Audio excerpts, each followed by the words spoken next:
After the recent drone attack, the Novoshakhtinsk Oil Refinery Plant was forced to suspend the operation of 2 primary oil processing plants, Reuters reports. Novoshakhtinsk Refinery began its activity in 2009 and has a capacity of 5.6 million tons. Here, oil is processed into fuel oil, furnace and ship fuel, and they also produce straight gasoline.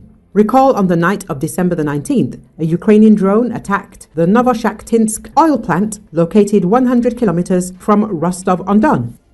Yuri Slyusar, governor of Rostov region, reported this. As a result of the UAV attack, there was a fire in Novoshakhtinsk. During the attack, the AVT-2.5-2 unit with a capacity of 7,140 tons per day was damaged. It provides half of the plant's total output. Videos and photos of the fire captured by eyewitnesses were shared on Russian Telegram channels and local community pages. According to local residents, before the fire broke out at the Novoshakhtinsk refinery, it was attacked by a large number of drones. An eyewitness told Astra that explosions were heard over the city for about 40 minutes at night, and small arms fire was also heard as the Russians tried to shoot down the drones. According to Andriy Kovalenko, head of the Center for Countering Disinformation, the oil refinery in Novoshakhtinsk plays an important role in Russia's defense industry.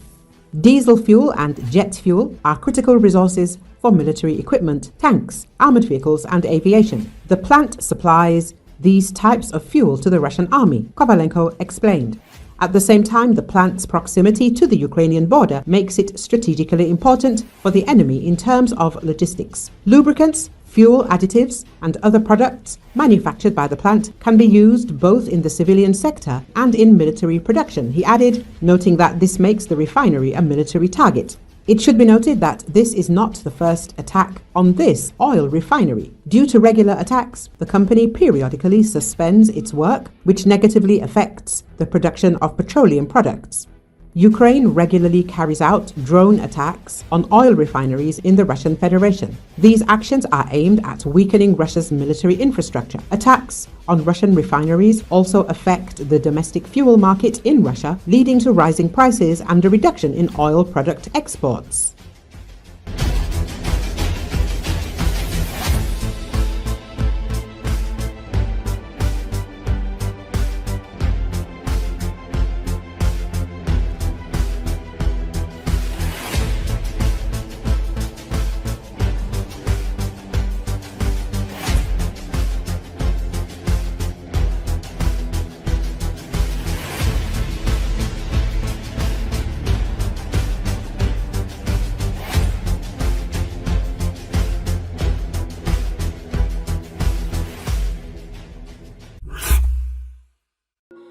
A devastating fire broke out at a Shahid drone warehouse at the Alabuga Special Economic Zone in Russia's Tatarstan, destroying drone parts worth $16 million, Ukraine's military intelligence said. The Alabuga Special Economic Zone hosts the Yelabuga drone factory that produces Shahid-type drones for the Russian military, located more than 1,300 kilometers from the Russia-Ukraine border, according to Kyiv Independent.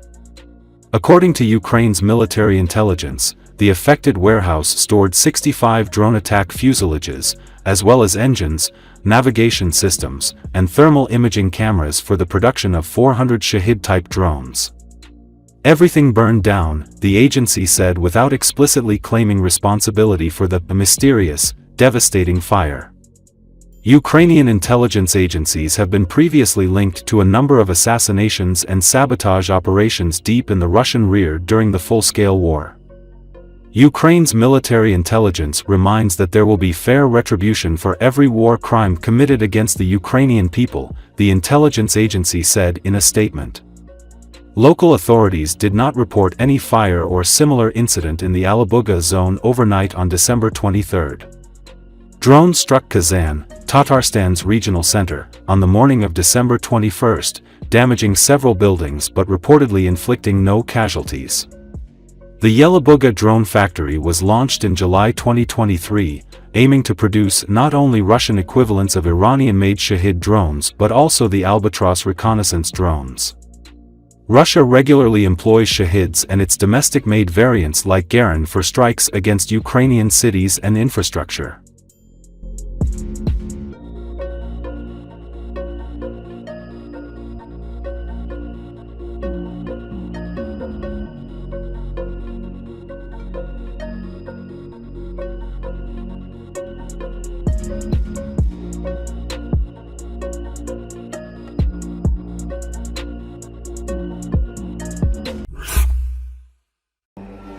The Ukrainian Army's 47th Mechanized Brigade is running low on M1 Abrams tanks. But the few tanks the brigade still has left are going out fighting, engaging Russian paratroopers and Marines and potentially North Korean soldiers along the edge of the 250-square-mile salient Ukrainian forces carved out of Kursk Oblast in western Russia back in August, Forbes wrote.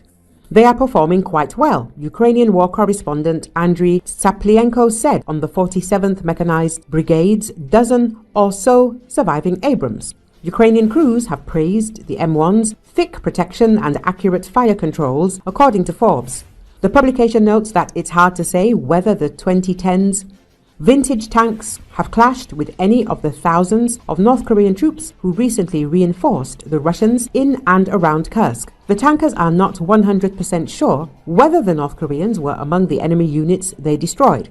Saplienko noted, because the machine gun cannot see the enemy's face. The Forbes says that 47th Mechanized Brigade defends a length of the front line just east of the village of Novoivanovka on the western side of the salient. A pair of Russian formations, the 56th Airborne Regiment and the 155th Naval Infantry Brigade, apparently has been trying to advance from Novoivanovka in order to gain control of the neighboring village Leonidovo, a mile to the east along a country road. That road and its branches are equally critical to both sides and equally dangerous. Russian operators flying new fiber optic drones recently immobilized one of the 47th Mechanized Brigade's M1s as the tank rolled down the road. The drones, which are jam-proof because they send and receive data via the fiber instead of the radio, repeatedly hit the 69-ton, four-person Abrams in its engine compartment. The crew survived, according to Rob Lee, an analyst with the Foreign Policy Research Institute in Philadelphia, who has been in contact with the 47th Mechanized Brigade. The drones were unable to penetrate either the turret or the hull elsewhere while we were inside, one of the tankers told Lee. That particular M1 was protected by locally installed anti-drone netting and reactive armor blocks, as well as its factory-installed armor. The 47th Mechanized Brigade told Lee the damaged M1 may be recoverable. According to Forbes, more M1s are coming, but not from the United States.